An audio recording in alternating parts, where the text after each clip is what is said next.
Prídete s mobilom do nejakej drogerie, predo mnou platila mladá slečna a ona mala len mobil a nejaký kľúč, neviem či od auta, a nejaký nákup a urobila 2 pohyby, že píp, píp a išla preč.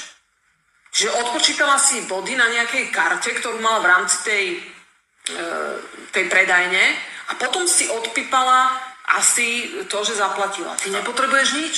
Ale oni všetko vedia o tebe, že čo si kúpil. Že si kúpil tampóny, aké tiene na oči si kúpil, alebo že si kúpil kvapky do nosa. Oni vedia... Nadrbudú vás vakcíny a ona bude robiť píp, píp, píp, píp a potom zrazu si prdne CO2 stopa, či uhlíková stopa narastie cez normu. Zabite krávu.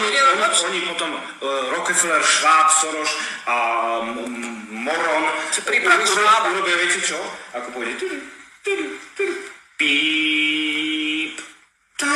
Tak to bude.